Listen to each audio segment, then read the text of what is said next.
Hi, this is Tim Weber from South Texas College, here with you today to continue our lectures on memory.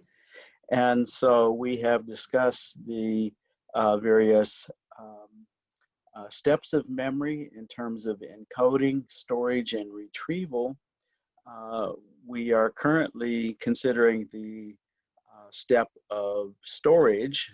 We've also considered the various types of memory storage, sensory memory, short-term and or working memory, and long-term memory.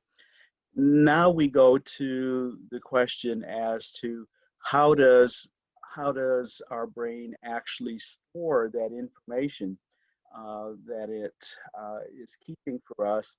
And for that, we go to studies of brain science.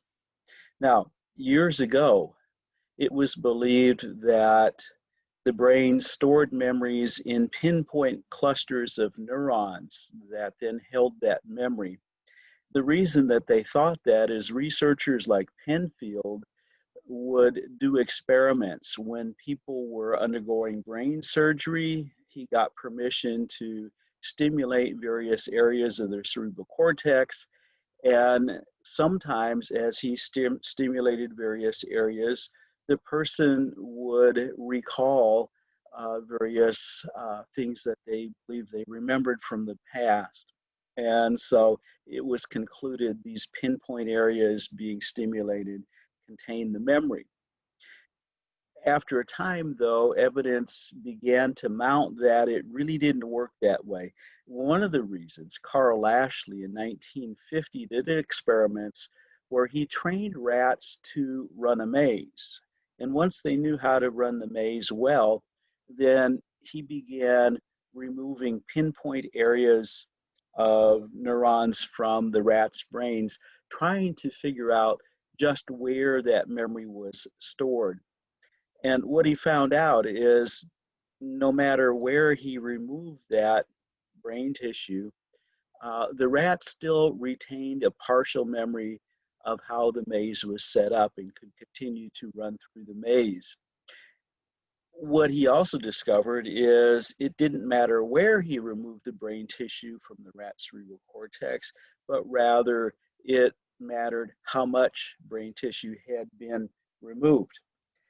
And so what he then suggested was that these memories were not stored in pinpoint areas, but were rather distributed widely throughout the rat's cerebral cortex. Additional evidence that supported this came in 1980 when Loftus and Loftus found some of these flashbacks produced by brain stimulation were actually, if you will, invented memories. They were things that hadn't actually happened. So that called all of that into question. Further research indicated that indeed memories are stored and found in distributed neural networks, not localized pinpoint clusters of neurons. So rather widely distributed neural networks. Now, what's going on that produces these neural networks that then lead to the storage of the memory? Well, that takes us back to Candle and Schwartz. Remember we talked about Candle's experiments with the sea snails where they learned to associate a splash of water with receiving a shock. Well, when they analyzed what was going on in the snail's nervous system, they found that there was a release of serotonin from neurons that then strengthened the connections, the synapse between neurons, and this led then to the formation of these neural networks, series of neurons that stored the memory. And this whole process then became known as long-term potentiation, LTP, in which the synaptic connections between neurons within that neural network were enhanced by the release of neurotransmitters and also the formation of additional receptor sites, as you see in the photos, micro photos in the right, where there was one receptor site, now we have two, and so forth. So this then leads to the formation of these neural networks, thus storing the memory. So this whole process also may be referred to as memory consolidation. This process takes numerous hours. Yes, it does go on rapidly immediately after an event. It also goes on rapidly during sleep as well. If long-term potentiation is disrupted, this then may prevent the storage of the memory. So what kinds of things will disrupt long-term potentiation? A loss of consciousness potentially can. So we have situations where the person after an automobile wreck says, I don't remember the crash or what led up to it. Why? Because they were knocked unconscious and their brain was unable to go through that process of long-term potentiation or initiated in time to store the memory. Or you might know of the boxer that says, I don't remember the punch that knocked me out. In fact, I don't remember the whole fight for that matter. Sometimes it can be that significant. And again, after being knocked out, they were unable to store that message. Doesn't happen every time, but it happens frequently.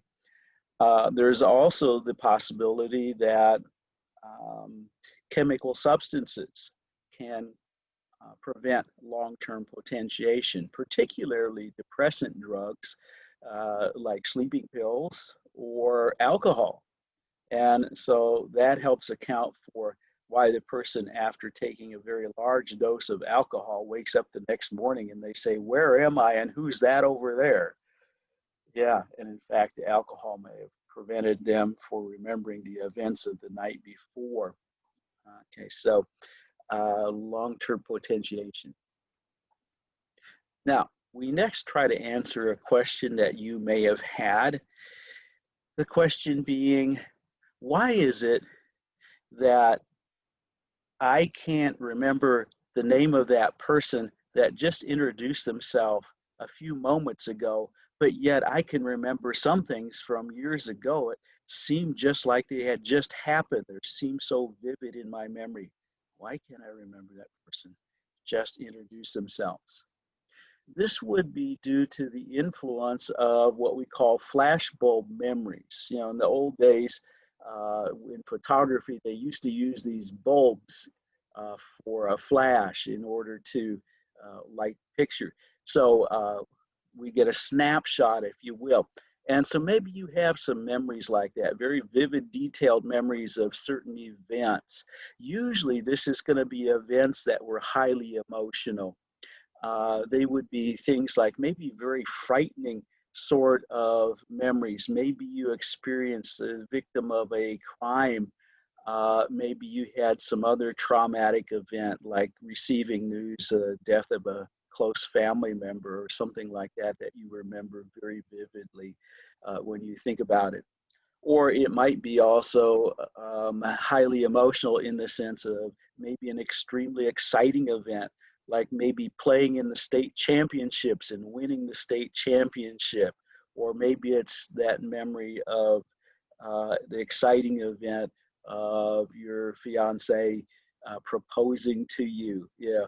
But these vivid, detailed memories, why do we have these and yet other things we don't remember well? And I'll just give you one of mine, by the way.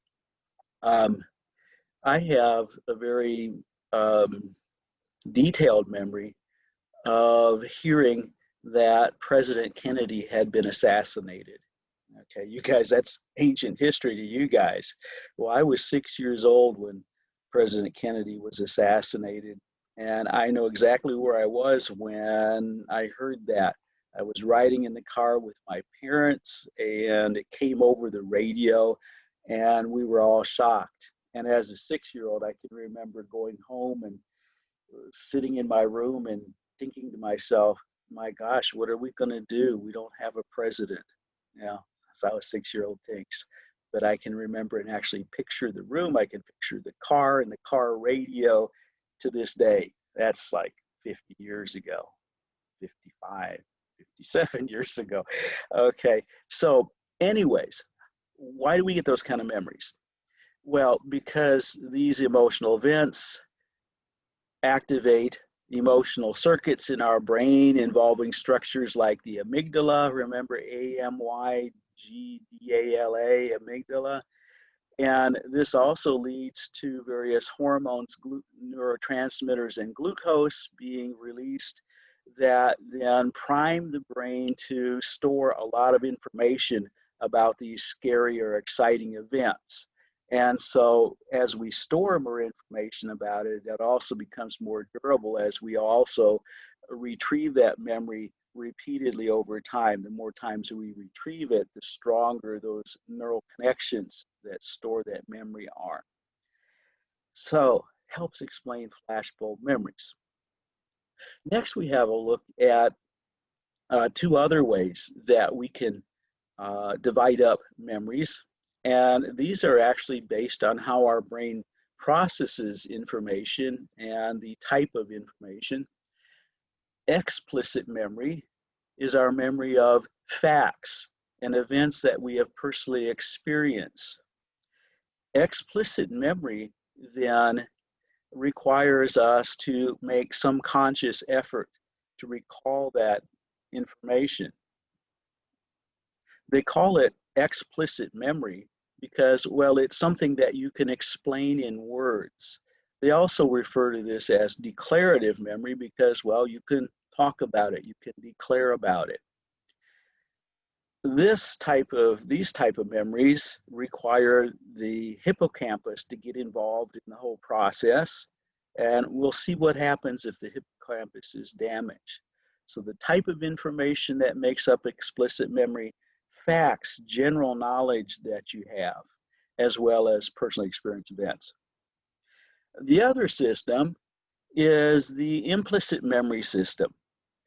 And this consists of memory for actions that you can perform, but yet you can't verbalize those.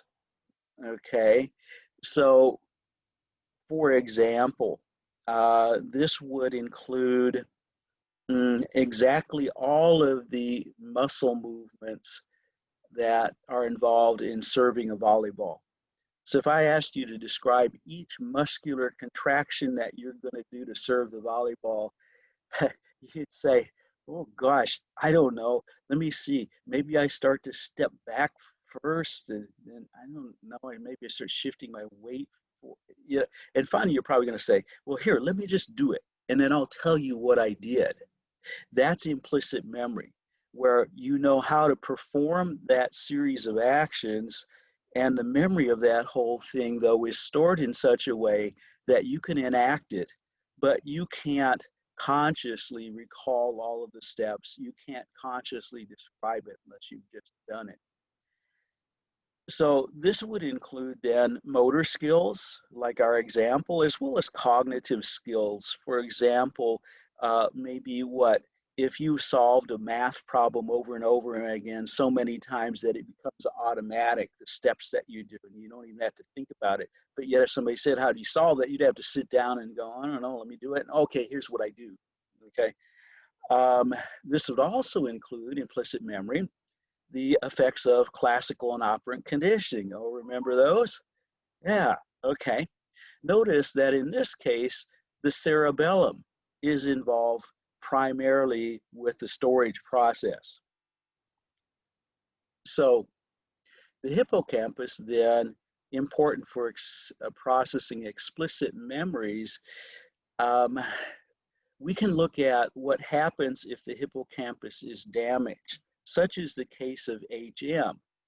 HM had to have much of his hippocampus removed, and after the surgery, he experienced what we call anterograde amnesia. He could remember the events that occurred before the operation, but he was unable to form new explicit memories. He was not able to remember events that happened after the surgery. He could not learn new facts and new information. Kind of weird, right? So as examples, after the surgery, move to a new address. But if you ask him his direction, his address today, he will give you his old address that he had before the surgery. He has not been able to learn the new address. In fact, he doesn't know he lives somewhere different. He still thinks he lives the old place. He has had children, grandchildren, I should say, grandchildren who were born after the surgery. He does not recognize them, but he's played with them many times. When he sees them, he says things like, "Oh, what nice children! Oh, whose children are they?" And they will, say, "Well, hey Jim, those are your grandchildren. Yeah, those are your daughter's children." And he'd say, "No way, my daughter's not old enough to have children yet." You see, he doesn't remember anything that happened after the surgery. He doesn't remember that his daughter has grown up. Now, oddly enough, he's actually learned to play golf since that time. He hadn't played it before. And he, each time that he's asked to play, he says, "Well, I don't know, I've never played." But yet he goes out there and plays as someone who has had experience on the golf course. Now, in contrast to, going back here, the hippocampus being involved with storing explicit memory, the cerebellum processes implicit memory. HM's cerebellum had not been damaged. Therefore, he could learn a new motor skill, swinging a golf club, and the procedures of playing the game, yet not remember ever playing it. So, implicit memory, then, HM had no new declarative or explicit memories, but he was able to perform new procedure implicit memories. Another example of this, researchers studying HM would bring him this Tower of Hanoi game every day. And every day, HM would look at the thing and say, "What's that?" Well, it's this game, and what you do is you move these little donuts around there and to rearrange them so that they're on the opposite peg. They tracked how long does it take HM to solve the puzzle, and with repeated playing of this day to day, he actually has improved until he can do it very rapidly. However, once again, even after playing it many times, he has no memory of playing the game. He has no idea what you're supposed to do, but yet he can do it. He has implicit memory of the procedure. Pretty interesting, right? Okay, so having talked a lot about the storage of memories, let's move on to the topic of retrieval, the last step of the memory process. So retrieval is simply what? Getting information out of memory storage. So there are a number of ways that we can measure retrieval. We can give a person a recognition task where they have to identify that item amongst other choices.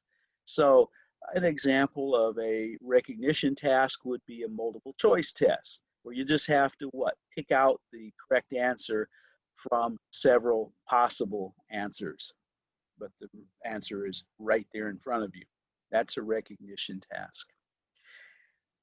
Another way we can measure this is through recall tasks. Here, the person must retrieve information just using good old-fashioned effort.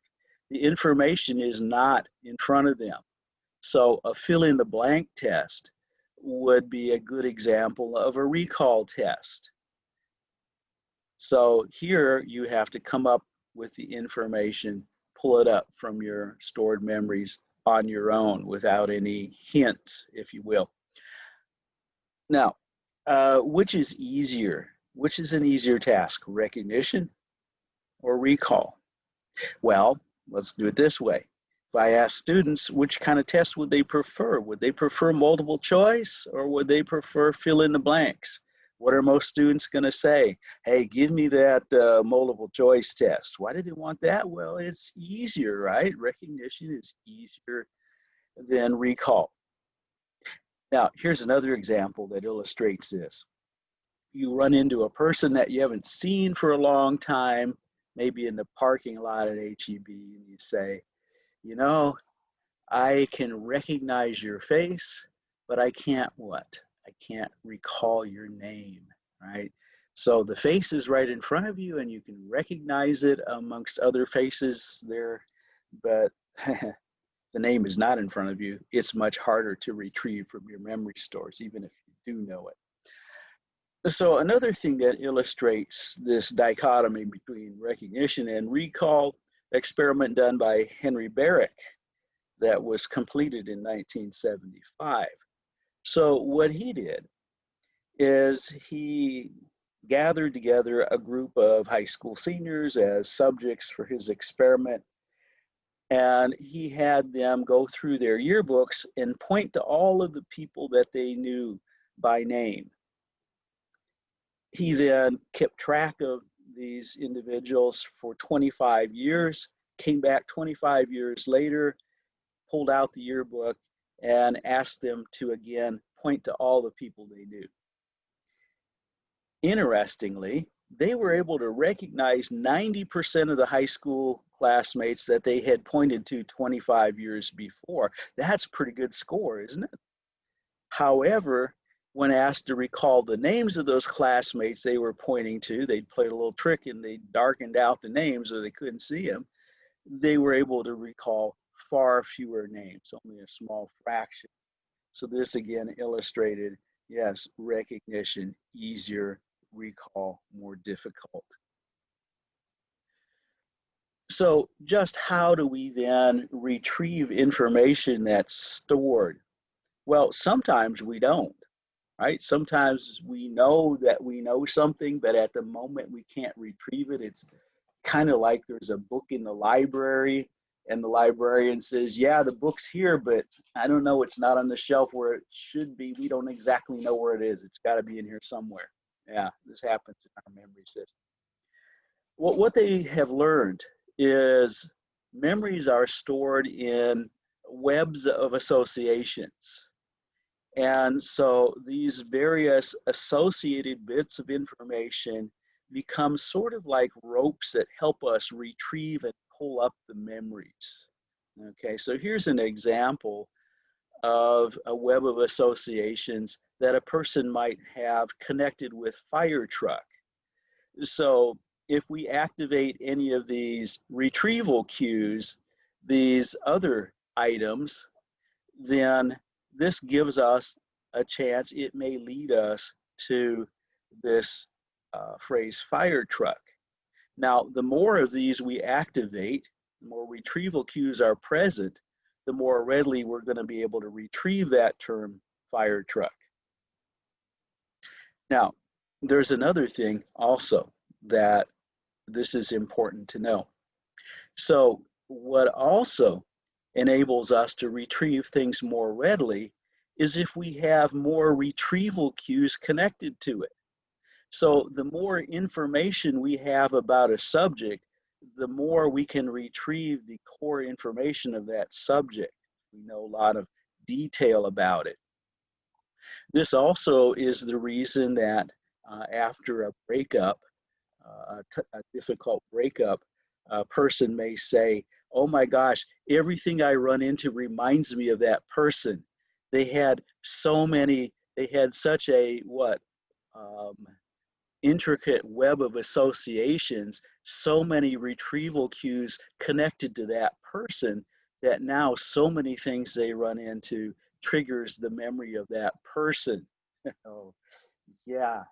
So the more retrieval cues, the better we remember things, or at least the better we can retrieve it. I should put it that way, the better we can retrieve the information. Now, the phenomenon of priming also is related to this whole business of retrieval cues. So what priming does is it activates a particular strand of that web of associations increasing the likelihood that we're going to retrieve a certain memory rather than another memory. Okay, so here's an example of this. If we have a person who knows that this creature here could be called either a rabbit or a hare, and they know that hare, when it's referring to this creature, is spelled H-A-R-E rather than H-A-I-R. If we show them a picture of a rabbit, or we say the word rabbit first, and then we ask them to spell hare, under that circumstances, they'll spell it H-A-R-E, if they know that that's how that creature is spelled, okay? On the other hand, most of the time, if we just ask them to spell hare, they're more likely to give it the other spelling. So what happens?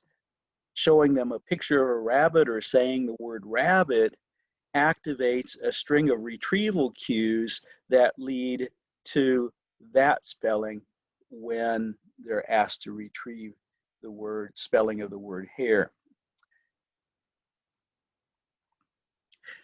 Retrieval cues then may include the environment in which we learn something.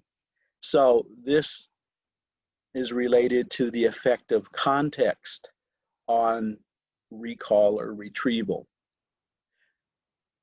So they did an experiment where they had scuba divers learn a list of words. Some of the divers, half of them, learn their list underwater. The other half learned their list on land. They were then asked to recall their lists both on land and in the water. Where did the divers remember their list best? Well, if you guessed it, it's a trick question. If you've been in this class long, you go, oh yeah, I expected that. Yeah, where did they remember it best? It depended upon where they learned it. If they learned their list on land, they remembered it better on land. If they learned it underwater, they remembered it better underwater as well. So the context seemed to be recorded along with the information as retrieval cues. So the context, the surroundings where we're learning something may be retrieval cues. Maybe you've had the experience where you've gone into another room at home and you get over in the other room and then you stop and you stand there and you say, what did I come in here for? Yeah. Well, how do you figure out what you went over there for? What do? You go back to where you were before. And when you get over to that other room where you were before, you see something in that room that reminds you why you went into the other room. There were retrieval cues in that other room that were not present in the room where you couldn't remember. So once you encountered your retrieval cues in the original room, then you go back to that other room and you pick out whatever it is you needed that you went there for. Why couldn't you remember it in the other room? The retrieval cues were not present. Now, if all of this is true regarding context actually being a retrieval cue for information, where would be, according to this, the best place to study for a test? Well, according to this, the best place to study for the test would be in the very same room where you're going to be taking the test under exactly the same kind of circumstances. So if it's going to be quiet in the room, you'd want to have at least some of your study time be quiet. Now, we can't always go and study in the same room where we're going to be tested, but often we can find a place where the situation is as similar as possible, and that can give us a bit of an advantage when it comes time to take the test. And by the way, I've had students that had to go and take certification exams in unfamiliar places, And some of them have told me that, yeah, the place was so unfamiliar to me that, wow, I thought I was prepared, but gosh, I had some trouble remembering stuff, even though I knew it well, because it was just such a different situation. Yeah. Oh, and by the way, so that also brings up the question that suppose that you need to be able to remember how to do a certain procedure or skill in a circumstance where there's going to be just chaos and pandemonium and everybody's going to be running around freaking out. Where's the best place to rehearse that skill? What's the best situation? Well, one of the things that we need to include in the training for that sort of a skill would be actually to practice that in a simulated chaotic environment, just like the one you're going to encounter when you have to do it in the real world. And so that's why in medical training, military law enforcement training, often they'll have those simulations where they put people in sort of a stress situation so they can practice that skill there. Then when they get into the real situation and there is total chaos, that context actually becomes a retrieval cue for that skill and enables them to retrieve it not just well, but even better. So context really something important. Okay, now there's this phenomenon they call deja vu. Now I don't know French, but I understand that it means I've experienced this before. So it's that kind of weird feeling you get sometimes where you're somewhere and you haven't been there, but it just seems so familiar. Like, my gosh, haven't I been there? Or maybe you meet someone, you haven't met them before, but gosh, it just seems like you know them from the past. What's going on there? Well, it may be that cues in our current situation are unconsciously triggering the retrieval of an earlier and similar experience. So maybe it's something subtle that we don't directly notice. Maybe it's just the way that the sunlight comes through the window in this room that's similar to somewhere we were before. Maybe it's the shade of paint on the wall. Maybe it's a faint odor in the air that was there when you met somebody else that was similar to this person now you've run into. So that may explain in some cases why we get that kind of feeling. There may be other explanations as well, but that's one that we should really consider. I like this cartoon here, DJ Vu, who's like, oh, didn't I just play that record a minute ago? Well, maybe not. Maybe it was just a similar sounding record, right? Yeah, okay. We should also know that our moods can be retrieval cues for memories as well. We usually recall experiences that are consistent with our current mood. So if we're in a happy mood, we tend to readily recall happy experiences from the past. On the other hand, when we're in a depressed mood, what kinds of things do we remember so easily? All the bad stuff that happened before, all of the disappointments we've had, so easy to remember when we're feeling depressed, right? Tend to be mood congruent is the word they use for that. So we say memory is state dependent. When we're in a happy state, tend to remember happy things, sad things. Also, our pharmacological state can serve as a retrieval cue for information. So in other words, being under the influence of a drug.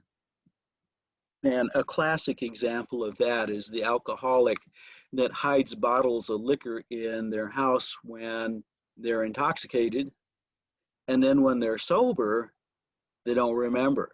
And they're looking around the house and say, who took my alcohol? Who stole my liquor? Well, when do they remember where their liquor is?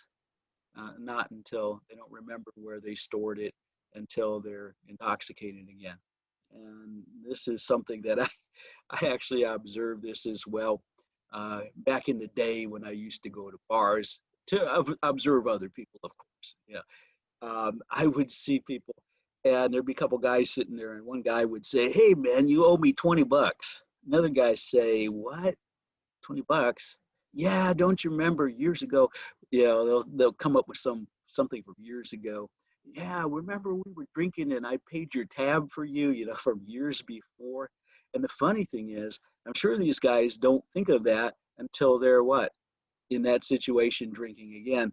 And that becomes a cue then to remember that event from years before. So um, even the pharmacological state can be a retrieval cue.